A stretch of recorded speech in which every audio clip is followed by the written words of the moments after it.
स्वागत आणि बुलेटिनच्या सुरुवातीला जी बातमी आपण पाहतोय ती तापमानासंदर्भातली आहे। कारण राज्यातल्या तापमानात वातावरणामध्ये सातत्याने बदल दिसताय। पहाटे प्रचंड गारठा हा आपल्याला बघायला मिळतोय, जाणवतोय, मात्र दुपारी उकाड्याचा अनुभव येत असल्याचं देखील आपण पाहतोय। एकीकडे राज्यातलं कमाल तापमान 35 पार गेलंय, तर दुसरीकडे उत्तर महाराष्ट्रात पारा 10 अंशांच्या खाली गेलाय। अकोल्यात सर्वात जास्त 36.8 अंश इतक्या तापमानाची नोंद झाली असल्याचं देखील आपल्याला बघायला मिळत आहे। तर निफाडमध्ये सर्वात कमी म्हणजे आपण पाहतोय 8 अंश सेल्सिअस इतकं तापमान होतं, ते देखील आपल्याला पाहायला मिळत आहे।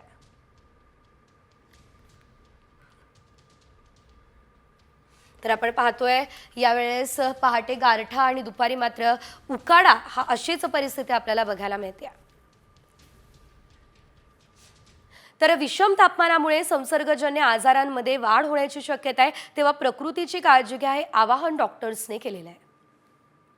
त्यानंतर पुढची मोठी बातमी आहे, कारण फेब्रुवारीच्या दुसऱ्या आठवड्यामध्ये उन्हाळ्याची चाहूल लागली आहे, तापमानात देखील वाढ होते आणि अशातच आता लिंबाचे दर वाढलेले आहेत, आवक कमी झाली आहे, त्यामुळे दरात वाढ झाली आहे। एरवी किरकोळ बाजारामध्ये 2 रुपयाला मिळणारा लिंबू 7 ते 10 रुपयांना विकला जातोय।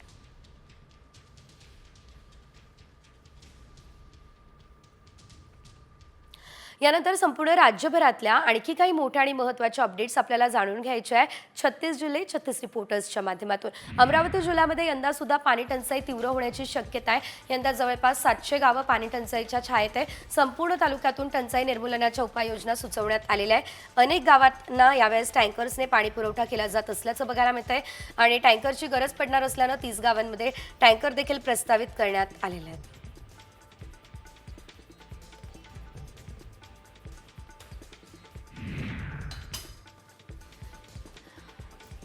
सांगलीचे मुख्यमंत्री युवा कार्य प्रशिक्षणार्थींनी मुंबईला अर्धनग्न चालत जाण्याचा इशारा यावेळेस दिला असल्याचं आपल्याला पाहायला मिळतंय। सांगलीमध्ये एका मेळाव्यामध्ये हा निर्धार केला। राज्यातले 1.25 लाख मुख्यमंत्री युवा कार्य प्रशिक्षणार्थ्यांचा कार्यकाळ फेब्रुवारी संपतोय आणि त्यामुळे त्यांच्यावरती उपासमारीची वेळ येऊ नये म्हणून तातडीने विद्यार्थ्यांना मुदतवाढ देण्याची मागणी सुद्धा करण्यात आली असल्याचं पाहायला मिळतंय।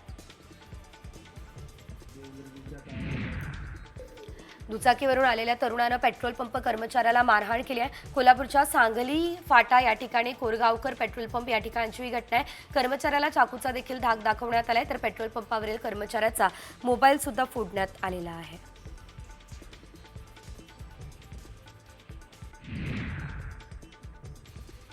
पाण्यासाठी आक्रमक झालेल्या ग्रामस्थांनी चक्क सरपंचांच्या कपड्यावर बेईमान सरपंच असं लिहिलं। यवतमाळच्या पुसद तालुक्यातल्या सावरगाव या ठिकाणची ही घटना आहे। गेल्या 3 वर्षांपासून पाणी पुरवठा योजना अपूर्ण राहिली, त्यामुळे ग्रामस्थ आक्रमक झाले। सरपंचाच्या कपड्यावर बेईमान लिहून दोरीने बांधून देखील ठेवण्यात आलं असल्याचं आपल्याला बघायला मिळालेलं आहे। तिकडे अकोल्यात मनसेच्या कार्यकर्त्यांनी एसटी बसची तोडफोड केली असल्याचं पाहायला मिळालेलं आहे। मनसेचे बॅनर अज्ञातानं फाडले या निषेधार्थ आंदोलन सुद्धा करण्यात आलं असल्याचं आपल्याला पाहायला मिळत आहे। एकंदरीत यावेळेस कार्यकर्त्यांनी एसटी बसला लक्ष्य केलंय। या प्रकरणी मनसेच्या कार्यकर्त्यांवर गुन्हा सुद्धा दाखल करण्यात आलेला आहे।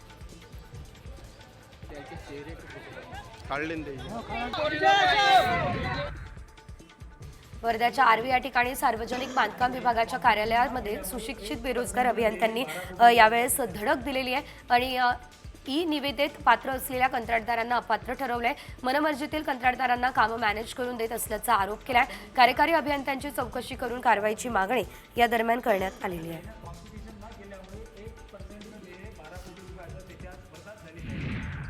बीड शहरातल्या मुख्य रस्त्यावर अतिक्रमण करणाऱ्या विविध व्यावसायिकांवरती यावेळेस नगरपालिकेच्या वतीने तोडक कारवाई करण्यात आली। नोटीस बजावून देखील अतिक्रमण काढण्यात आलं नाही, त्यामुळे प्रशासनानं 200हून अधिक अतिक्रमणधारकांवर तोडक कारवाई केलेली आहे।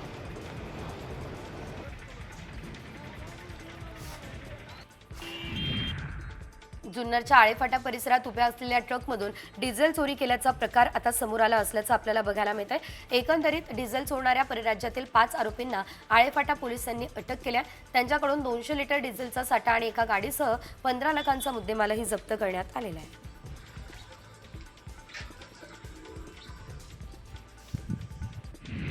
संस्थेत नोकरीचा आमिष दाखवून अत्याचार केल्याप्रकरणी सोलापूरमधील प्रसिद्ध उद्योजकासह दोघांवर गुन्हा दाखल झाला। या प्रकरणातील पीडित महिलेविरोधात सुद्धा 1 कोटी रुपयांची खंडणी मागितल्याप्रकरणी हा गुन्हा दाखल करण्यात आलेला आहे।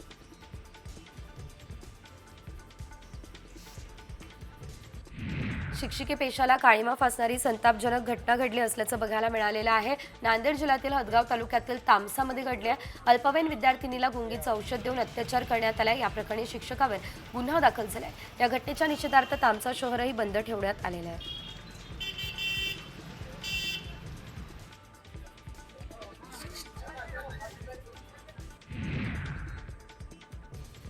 कोल्हापूर या जिल्ह्यामध्ये तब्बल 108 जणांवर कारवाई करत 35 लाखांचा गांजा हा पोलिसांनी जप्त केलेला आहे। तर गांजा विक्रेत्यांची धिंड काढायला सुरुवात केली आहे। एवढ्या मोठ्या प्रमाणामध्ये गांजा येतो कुठून याचा शोध सध्या पोलीस प्रशासन घेत असल्याचं आपल्याला बघायला मिळालेलं आहे।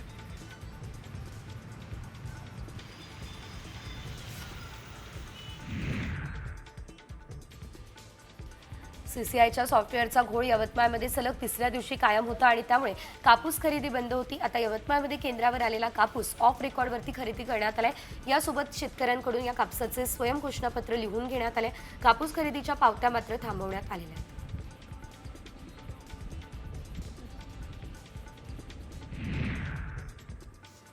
नाशिक जिल्ह्यातील खानगाव जवळच्या उगाव केंद्रावरती बुधवारपासून द्राक्षमणी लिलाव सुरू झाला। उत्पादित शेतमालाची विक्री जवळच करता यावी यासाठी आता उगाव या ठिकाणी लिलाव सुरू करण्याचा निर्णय घेण्यात आला।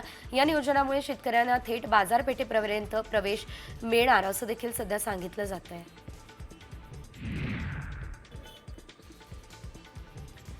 अमरावतीमध्ये आता कृषी उत्पन्न बाजार समितीमध्ये भाजीपाल्याचे दर घसरले असल्याचं आपल्याला बघायला मिळत आहे। तर सोयाबीन, तूर आणि कापूस पाठोपाठ शेतकऱ्यांचा भाजीपाला मातीमोल झालेला आहे। 25 किलो टोमॅटो कॅरेट फक्त 100 रुपयांना मिळत आहे। तर गाजर, खोबे आणि वाटाणा 15 ते 16 रुपये किलोवर आहे।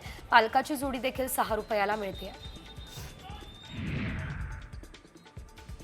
वाशिमच्या कृषी उत्पन्न बाजार समितीत चिया पिकाची खरेदी सुरू झाली आहे। खरेदीच्या शुभ मुहूर्तावर चिया पिकाला 23,000 रुपयांचा विक्रमी भाव मिळतोय। त्यामुळे चिया उत्पादक शेतकऱ्यांनी समाधान व्यक्त केलं आहे।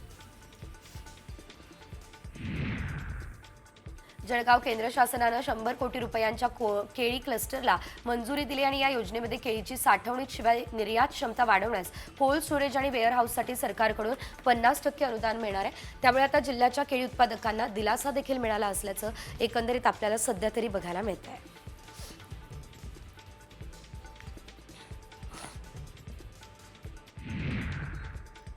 आणि यानंतर पुढे बघूयात एक ब्रेकिंग न्यूज, कारण छगन भुजबळ यांच्या भाजप प्रवेशाची चर्चा सुरू आहे। असं असताना आता खुद्द मुख्यमंत्री देवेंद्र फडणवीसांनी सकाळ सन्मान सोहळ्यामध्ये भुजबळांच्या भाजप प्रवेशाबाबत सूचक वक्तव्य केलं।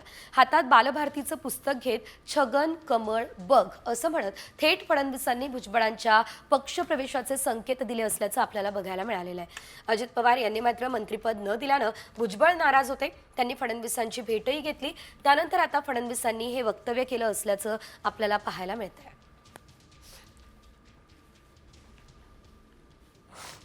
मला हे पुस्तक हातामध्ये घेऊन खूप चांगलं वाटलं आणि पहिलीचं पुस्तक आहे त्यामुळे पाहून घेतो काय होतं। पहिलीच शिकलो होतो आपण, तेच होतं का, म्हणजे कमळ छगन कमळ बघ वगैरे आहे का बघून घेतो।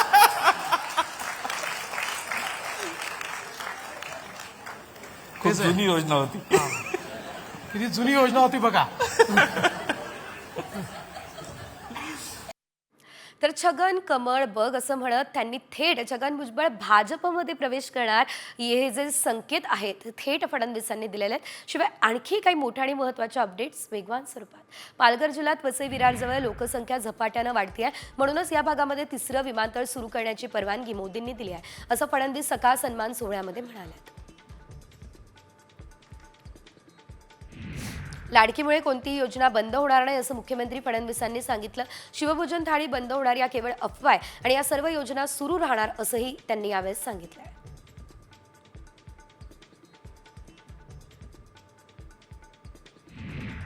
राजन साळवे आज ठाण्यामध्ये एकनाथ शिंदेंच्या उपस्थितीमध्ये शिवसेनेमध्ये पक्षप्रवेश करतील। आज होणाऱ्या पक्षप्रवेशासाठी राजन साळवे यांचे शेकडो कार्यकर्ते कोकणातून मुंबईकडे रवाना झाले। यावेळेस त्यांनी राजन साळवे यांच्या नावाचा जयघोष केलाय। हे सर्व कार्यकर्ते साळवे यांच्या पक्षप्रवेशावेळी हजेरी लावतील।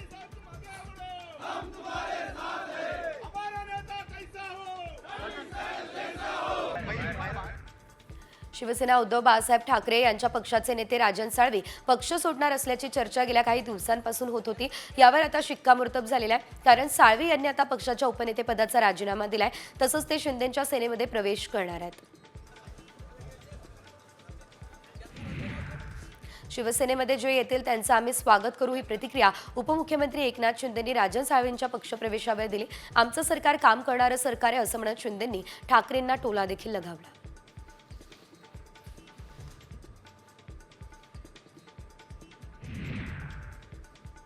कोकणात ऑपरेशन टायगरला सुरुवात झालेली आहे. राजन साळवींनंतर एकनाथ शिंदे ठाकरेंना आणखी धक्के देणार असं मंत्री उदय सामंतांनी म्हटलंय.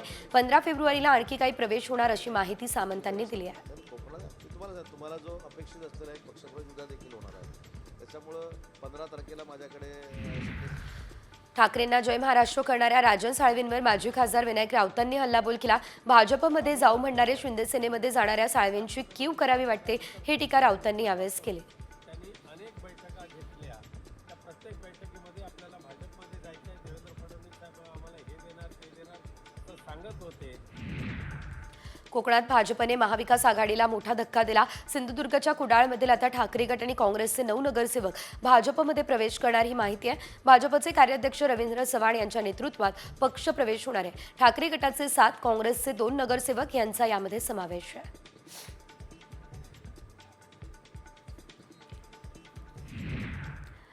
मोठी बातमी, महायुतीच्या कार्यकर्त्यांनाच निधी मिळेल, महाविकास आघाडीच्या सरपंचांना निधी मिळणार नाहीये, हा इशारा मंत्री नितेश राणेंनी सिंधुदुर्गमधल्या मेळाव्यात दिलेला आहे.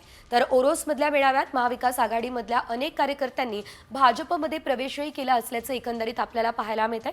त्यामुळे आता त्यावेळेस नितेश राणे बोलत असताना जे उरले सुरलेत त्यांनीही प्रवेश करावा, प्रवेश केला तरच विकास होईल असंही ते म्हणाले. जिल्हा नियोजनची निधी असेल, पक्षाची कुठलीही सरकारची निधी असेल, ही फक्त महायुतीच्याच कार्यकर्त्यांना भेटेल, बाकी कोणालाही भेटणार नाही. जिथे जिथे उबाटा किंवा महाविकास आघाडीचे सरपंच असतील, पदाधिकारी असतील, ती त्या गावामध्ये 1ही रुपयाची निधी देणार नाही. आपला बॉस वरती खंबीर बसलेला आहे, मला कसली चिंता नाही. कारण मलाही भरपूर त्रास विरोधी पक्षाचा आमदार म्हणून दिलेला निधीच्या बाबतीमध्ये. आता अनुभव टप्प्याटप्प्याने होईल, थोडं हळद निघून दे पालकमंत्र्याची, कळेल काय असतं ते. तर महाविकास आघाडीच्या सरपंचांना सुद्धा निधी नाहीये असं नितेश राणे यांचं म्हणणं आहे. आणि यासोबतच आणखी काही मोठ्या आणि महत्त्वाच्या बातम्या आहे, ज्यांचा आढावा आपण घेऊयात वेगवान स्वरूपात टॉप 50 मध्ये.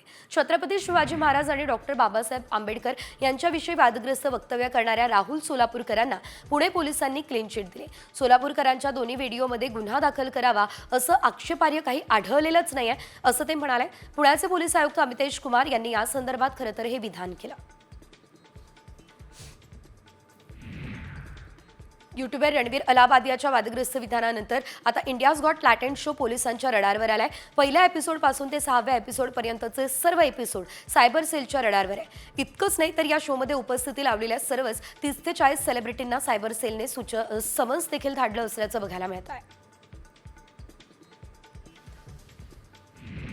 पुण्यात जीबीएसचा प्रकोप सुरू आहे. गेल्या 24 तासांमध्ये 6 नवीन रुग्ण आढळले, त्यामुळे जीबीएसची रुग्णसंख्या 203 वर गेली आहे. जीबीएसमुळे आतापर्यंत 8 जणांचा मृत्यू झालाय. आतापर्यंत 109 रुग्णांना डिस्चार्ज सुद्धा देण्यात आलेला आहे. कुलाबा वांद्रे सिव्स भुयारी मेट्रो 3 मार्गिकेवरील बीकेसी कुलाबा टप्पा मार्गिकेचे 93% काम पूर्ण झाले. या टप्प्यातील बीकेसी आचार्य अत्रे चौक वरळी टप्पा 2A मार्च अखेरपर्यंत सेवेत दाखल करण्याचे मुंबई मेट्रो रेल कॉर्पोरेशनचे नियोजन आहे. त्यानुसार टप्पा 2A च्या कामाला देखील वेग देण्यात आलेला आहे.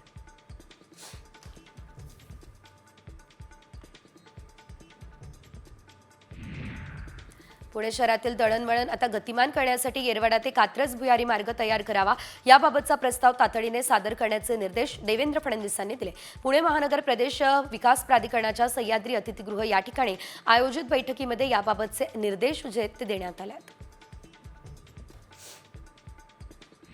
अहमदाबादमध्ये खेळल्या गेलेल्या तिसऱ्या एकदिवसीय सामन्यात भारताने इंग्लंडचा 142 धावांनी पराभव केला. प्रथम फलंदाजी करताना टीम इंडियाने 356 धावांचा मोठा डोंगर उभा केलाय, ज्याच्या प्रत्युत्तरामध्ये संपूर्ण इंग्लंड संघ 214 धावांवरती गारद झालाय. शुभमन गिलने 112 धावांची शतकी खेळी असल्याचंही बघायला मिळालं.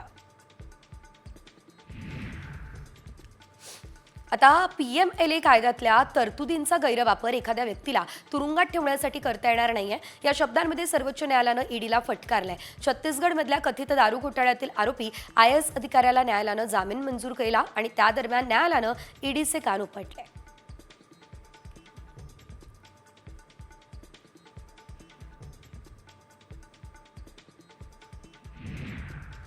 यानंतर बघूयात एक ब्रेकिंग न्यूज, कारण की शिंदेंच्या सत्कार सोहळ्यामध्ये ठाकरेंचा खासदार हजर राहिलाय. खासदार दीना मामा पाटील सत्कार सोहळ्यामध्ये दिसले. पवारांनी शिंदेंचा सत्कार करण्यावरून ठाकरेंची नाराजी आहे, मात्र शिंदेंच्या त्याच सत्कार सोहळ्यामध्ये ठाकरेंचा खासदारही हजर असल्याचं आपल्याला या दरम्यान बघायला मिळालेलं आहे. ही साम टीव्हीची खरं तर एक्सक्लुझिव्ह दृश्य आहेत, हे देखील आपण पाहतोय. एकंदरीत आपण बघितलं, शरद पवार यांनी एकनाथ शिंदे यांचा सत्कार करायला नको होता, त्यांचा सत्कार करणं टाळायला हवं होतं. ही शिंदे गटाची भूमिका आपण पाहिली, ठाकरे गटाची भूमिका आपण पाहिली. मात्र ठाकरे गटाच्या या भूमिकेनंतर ठाकरेंचे एक महत्त्वाचे खासदार थेट शरद पवार यांच्यासोबत या कार्यक्रमाला उपस्थित होते, अशी देखील माहिती सध्या मिळते. आणि त्या दरम्यानची ही काही दृश्य देखील आपल्याला आपल्या टेलिव्हिजन स्क्रीनवरती पाहता येत आहेत. ठाकरे गटाचे खासदार होते दीना पाटील, ते सुद्धा बैठकीला होते, मात्र त्यांच्यावर टीका झाली. काल जो आमचा कार्यक्रम झाला शिंदे साहेबांचा सुद्धा झाला. मला असं वाटतं की काही प्रकाशात आलेले आहेत, काही अजून प्रकाशात आलेले नाहीत. मला असं वाटतं की त्यांनी जो काही निर्णय घ्यायचा आहे युबीटीच्या खासदारांनी, तर त्यांनी लोकशाहीतला एक भाग म्हणून निर्णय घ्यायचा आहे. उदय सामंत यांची प्रतिक्रिया आपण पाहिली. मात्र या संदर्भात आता अधिकची अपडेट घेऊयात. आमचे दिल्लीचे प्रतिनिधी प्रमोद जगताप आपल्यासोबत थेट जोडले गेलेले आहेत. प्रमोद, आपण पाहिलं खरं तर शरद पवार यांची राष्ट्रवादी आणि ठाकरे गटामध्ये काल वाद झालेला होता, आरोप प्रत्यारोप झाले. मात्र केवळ शरद पवारच नाही, ठाकरेंचे महत्त्वाचे खासदार सुद्धा या कार्यक्रमाला उपस्थित होते, अशी माहिती आहे आणि दृश्यही समोर आली आहे. काय माहिती या संदर्भात सविस्तर?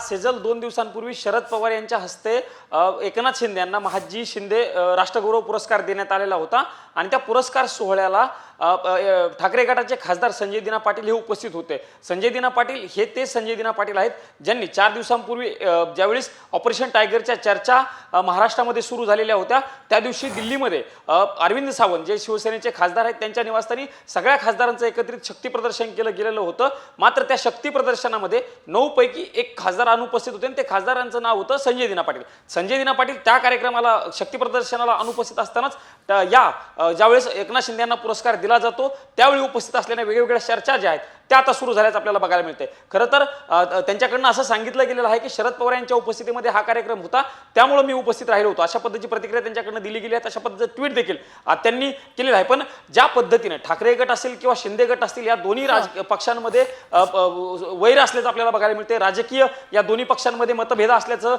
बघायला मिळत असतानाच एकनाथ शिंदे यांच्या कार्यक्रमासाठी मात्र ठाकरे गटाच्या खासदारांनी उपस्थिती लावल्यामुळे एक वेगळ्या चर्चा ज्या आहेत त्या सध्या सुरू झाल्याचं आपल्याला बघायला मिळते. बघावं लागणार आहे की आगामी काळामध्ये कशा पद्धतीनं या संजय दिना पाटील यांच्या उपस्थितीची चर्चा जी आहे ती कशी होते बघणं महत्त्वाचं असणार आहे. पण आज आदित्य ठाकरे जे शिवसेनेचे नेते आहेत ते दिल्लीमध्ये आलेले आहेत. दुपारी ते 1:30 वाजता सगळ्या खासदारांसोबत निश्चितच प्रमोद, खरं तर या भेटीमध्ये काही घडतं का, आज नेमकं दिल्लीमध्ये काय घडतं हेही बघणं महत्त्वाचं असेल. मात्र ही उपस्थिती देखील तितकीच महत्त्वाची आहे. धन्यवाद तुम्ही दिलेल्या या सर्व सविस्तर अपडेटसाठी.